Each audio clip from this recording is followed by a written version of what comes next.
లూకా సువార్త 11వ అధ్యాయం. ఆయన ఒక చోట ప్రార్థన చేయుచుండెను. ప్రార్థన చాలించిన తరువాత ఆయన శిష్యులలో ఒకడు, ప్రభువా, యోహాను తన శిష్యులకు నేర్పినట్టుగా మాకును ప్రార్థన చేయ నేర్పుమని ఆయనను అడిగెను. అందుకు ఆయన, మీరు ప్రార్థన చేయునప్పుడు, తండ్రి, నీ నామము పరిశుద్ధపరచబడును గాక, నీ రాజ్యము వచ్చును గాక, మాకు కావలసిన అనుదినాహారము దినదినము మాకు దయచేయుము. మేము మాకిచ్చియున్న ప్రతి వానిని క్షమించుచున్నాము గనక మా పాపములను క్షమించుము, మమ్మును శోధనలోనికి తేకుము అని పలుకుడని వారితో చెప్పెను. మరియు ఆయన వారితో ఇట్లనెను, మీలో ఎవనికైనను ఒక స్నేహితుడుండగా అతడు అర్ధరాత్రి వేళ ఆ స్నేహితుని యొద్దకు వెళ్లి, స్నేహితుడా, నాకు 3 రొట్టెలు బదులిమ్ము, నా స్నేహితుడు ప్రయాణం చేయుచు మార్గములో నా యొద్దకు వచ్చియున్నాడు, అతనికి పెట్టుటకు నా యొద్ద ఏమీ లేదని అతనితో చెప్పిన ఎడల, అతడు లోపలనే ఉండి, నన్ను తొందర పెట్టవద్దు, తలుపు వేసియున్నది, నా చిన్నపిల్లలు నాతో కూడా పండుకొని ఉన్నారు, నేను లేచి ఇయ్యలేనని చెప్పునా, అతడు తన స్నేహితుడైనందున లేచి ఇయ్యకపోయినను అతడు సిగ్గుమాలి మాటిమాటికి అడుగుట వలనను లేచి అతనికి కావలసినయు ఇచ్చును అని మీతో చెప్పుచున్నాను. అటువలే మీరును, అడుగుడి మీకియ్యబడును, వెదకుడి మీకు దొరకును, తట్టుడి మీకు తీయబడును. అడుగు ప్రతి వానికి ఇయ్యబడును, వెదుకువానికి దొరుకును, తట్టువానికి తీయబడునని మీతో చెప్పుచున్నాను. మీలో తండ్రి అయిన వాడు తన కుమారుడు చేపనడిగితే చేపను ప్రతిగా పామునిచ్చునా, గుడ్డునడిగితే తేలునిచ్చునా? కాబట్టి మీరు చెడ్డవారయుండియు మీ పిల్లలకు మంచి ఈవులనీయ నెరిగియుండగా, పరలోకమందున్న మీ తండ్రి తన్ను అడుగువారికి పరిశుద్ధాత్మను ఎంతో నిశ్చయముగా అనుగ్రహించుననెను. ఒకప్పుడు ఆయన మూగ దయ్యమును వెళ్ళగొట్టుచుండెను. ఆ దయ్యము వదిలిపోయిన తరువాత మూగవాడు మాటలాడెను గనక జనసమూహములు ఆశ్చర్యపడెను. అయితే వారిలో కొందరు, వీడు దయ్యములను అధిపతి అయిన బయల్జెబూలు వలన దయ్యములను వెళ్ళగొట్టుచున్నాడని చెప్పుకొనిది. మరికొందరు ఆయనను శోధించుచు, పరలోకము నుండి ఒక సూచక క్రియను చూపమని ఆయననడిగిరి. ఆయన వారి ఆలోచనలను ఎరిగి వారితో ఇట్లనెను, తనకు తానే వ్యతిరేకముగా వేరుపడిన ప్రతి రాజ్యమును పాడైపోవును, తనకు తానే విరోధమైన ఇల్లు కూలిపోవును. సాతానును తనకు వ్యతిరేకముగా తానే వేరుపడిన ఎడల వాని రాజ్యం ఎలాగూ నిలుచును? నేను బయల్జెబూలు వలన దయ్యములను వెళ్ళగొట్టుచున్నానని మీరు చెప్పుచూ ఉన్నారే. నేను బయల్జెబూలు వలన దయ్యములను వెళ్ళగొట్టుచున్న ఎడల మీ కుమారులు ఎవని వలన వెళ్ళగొట్టుచున్నారు? అందుచేత వారే మీకు తీర్పరులయ్యుందురు. అయితే నేను దేవుని వ్రేలితో దయ్యములను వెళ్ళగొట్టుచున్న ఎడల నిశ్చయముగా దేవుని రాజ్యము మీ యొద్దకు వచ్చియున్నది. బలవంతుడు ఆయుధములు ధరించుకొని తన ఆవరణమును కాచుకొనున్నప్పుడు అతని సొత్తు భద్రముగా ఉండును. అయితే అతని కంటే బలవంతుడైన ఒకడు అతని పైబడి జయించునప్పుడు అతడు నమ్ముకొనిన ఆయుధములనన్నిటినీ లాగుకొని అతని ఆస్తిని పంచిపెట్టును. నా పక్షమున ఉండువాడు నాకు విరోధి, నాతో సమకూర్చని వాడు చెదరగొట్టువాడు.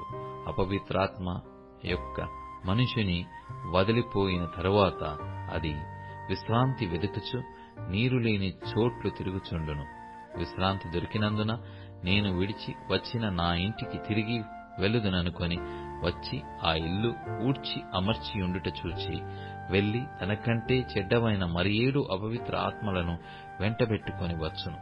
అవి అందులో ప్రవేశించి అక్కడనే కాపురముండును.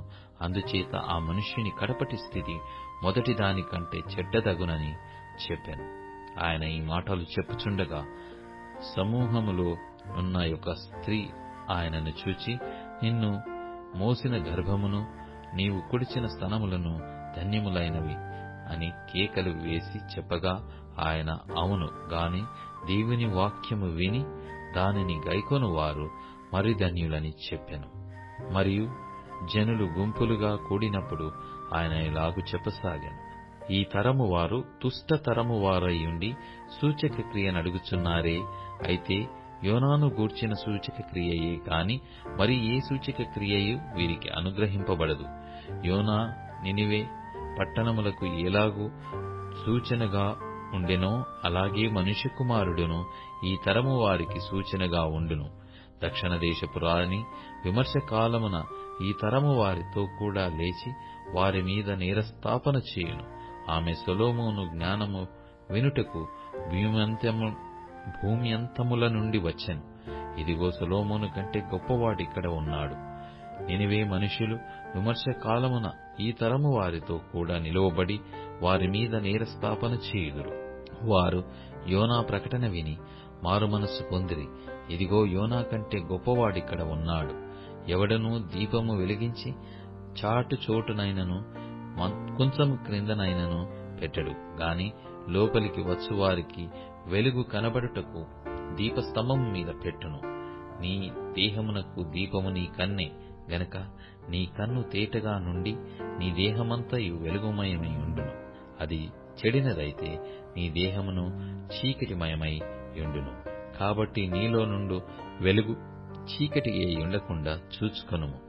ఏ భాగమైనను చీకటి కాక నీ దేహమంతయు వెలుగు మయమైతే దీపము తన కాంతిని నీకు వెలిగించినప్పుడు ఎలాగుండునో అలాగు దేహమంతయు వెలుగుమయమై ఉండునని చెప్పాను. ఆయన మాటలాడుచుండగా ఒక పరిసయ్యుడు తనతో కూడా భోజనము చేయమని ఆయనను పిలవగా ఆయన లోపలికి వెళ్లి భోజన పంక్తిని కూర్చుండెను. ఆయన భోజనమునకు ముందుగా స్నానము చేయలేదని ఆ పరిసయ్యుడు చూచి ఆశ్చర్యపడెను. అందుకు ప్రభువు ఇట్లనెను, పరిసయ్యులైన మీరు గిన్నెయు పల్లెమును వెలుపల శుద్ధి చేయుదురు గాని మీ అంతరంగము దోపుతోనూ చెడుతనముతోనూ నిండియున్నది. అవివేకులారా, వెలుపలి భాగమును చేసినవాడు లోపటి భాగమును చేయలేదా? కాగా మీకు కలిగినవి ధర్మము చేయుడి, అప్పుడు మీకన్నీయు శుద్ధిగా ఉండును. అయ్యో పరిసయ్యులారా, మీరు పుదీనా సతాప మొదలైన ప్రతి కూరలోనూ 10వ వంతు చెల్లించుచున్నారే గాని న్యాయమును దేవుని ప్రేమను విడిచిపెట్టుచున్నారు. వాటిని మానక వీటిని చేయవలసి ఉన్నది. అయ్యో పరిసయ్యులారా, మీరు సమాజ మందిరములలో అగ్రపీఠములను సంత వీధులలో వందనములను కోరుచున్నారు. అయ్యో, మీరు కనబడని సమాధుల వలె ఉన్నారు. వాటి మీద నడుచు మనుష్యులు అవి సమాధులని ఎరగరనెను. అప్పుడు ధర్మశాస్త్రోపదేశకుడు, బోధకుడా, ఇలాగు చెప్పి మమ్మను కూడా నిందించుచున్నావని ఆయనతో చెప్పగా ఆయన, అయ్యో ధర్మశాస్త్రోపదేశకులారా, మోయ శక్యము కాని బరువులను మీరు మనుషుల మీద మోపుదురు గాని మీరు ఒక వ్రేలితోనైనను ఆ బరువులను ముట్టరు. అయ్యో, మీ పితరులు చంపిన ప్రవక్తల సమాధులను మీరు కట్టించుచున్నారు. కావున మీరు సాక్షులై మీ పితరుల కార్యములకు సమ్మతించుచున్నారు. వారు ప్రవక్తలను చంపిరి, మీరు వారి సమాధులను కట్టించుదురు. అందుచేత దేవుని జ్ఞానము చెప్పినదేమనగా, నేను వారి యొద్దకు ప్రవక్తలను అపోస్తలులను పంపుదును. వారు కొందరిని చంపుదురు, కొందరిని హింసింతురు.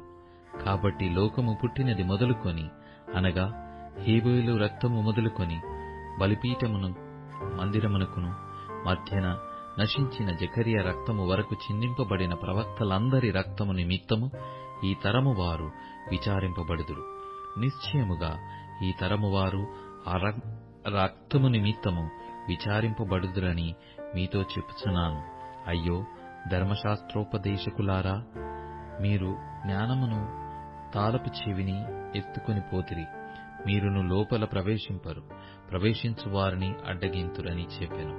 ఆయన అక్కడ నుండి వెళ్ళినప్పుడు శాస్త్రులను పరిసయ్యులను ఆయన మీద నిండా పగబట్టి ఆయన మీద నేరము మోపవలెనని యుండి, ఆయన నోటి నుండి వచ్చు ఏ మాటనైనను పట్టుకొనుటకు పొంచి వెదుకుచు చాలా సంగతులను గూర్చి ఆయనను మాటలాడింపసాగిరి.